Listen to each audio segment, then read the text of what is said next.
രാവിലെ ഒരു ദോശയും കൈ പിടിച്ചിട്ടില്ലേ മദ്രസയിലേക്ക് ഓടുന്ന ഒരു കുട്ടിക്കാണ് കേട്ടോ എനിക്കിതൊക്കെ കാണുമ്പോൾ ഓർമ്മ വരുന്നത്. അന്ന് നമുക്ക് ഇതേപോലത്തെ ബാഗൊന്നും ഇല്ല കേട്ടോ. നല്ല തുണി മേടിച്ചു കൊടുന്നാൽ കിട്ടണം നല്ല കടയിലത്തെ കവറിന് ഉണ്ടാവില്ല, വേഗം ഒളിപ്പിച്ച് വെക്കും.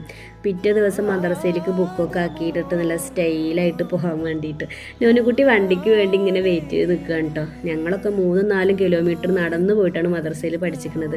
മഴക്കാലമായാൽ പിന്നെ പറയും വേണ്ട, തോടും വരമ്പും കടന്നിട്ട് വേണം നമ്മളെ മദ്രസയിൽ എത്താൻ വേണ്ടിയിട്ട്. അങ്ങനെ ഒരുപാട് നേരത്തെ കാത്തിരിപ്പിന് ശേഷം സറഫ് ഇപ്പോൾ എത്തിയിട്ടുണ്ട്. നമ്മൾ നൂനിക്കുട്ടിയാണ് മദ്രസയിലേക്ക് പോയിട്ടോ. അവൾ വരുമ്പോഴേക്കും എനിക്ക് വേറെ ഒരുപാട് പണികളുണ്ടായിരുന്നു. പച്ചപ്പട്ടാനൊക്കെ കൊത്തിയത് അതേപോലെ സെറ്റാക്കി വെക്കേണ്ടായിരുന്നു കേട്ടോ. ചൂലിന് വേണ്ടിയിട്ടാണ് നമ്മൾ ഇങ്ങനെ കൊത്തി വെക്കുന്നത്. പിന്നെ കുറച്ച് തേങ്ങയും കിട്ടിയിട്ടുണ്ടായിരുന്നു. അപ്പോൾ എണ്ണട്ടിനി നമ്മൾ നൂനിൻ്റെ കയ്യിലും കൊടുത്തു. തേങ്ങ ഞാനൊരു സെഞ്ചിയിലാക്കി കൈ പിടിച്ചിട്ടുണ്ടായിരുന്നു കേട്ടോ. അങ്ങനെ നമ്മളിത് മില്ലിലേക്ക് ആട്ടാൻ കൊടുക്കാൻ വേണ്ടി പോവുകയാണ്. ഇപ്പോഴത്തെ മില്ലിലൊക്കെ പിന്നെ ഉണക്കി ആട്ടി കിട്ടുകൊണ്ട് ആ ഒരു പണിയിൽ നിന്ന് രക്ഷപ്പെട്ടു.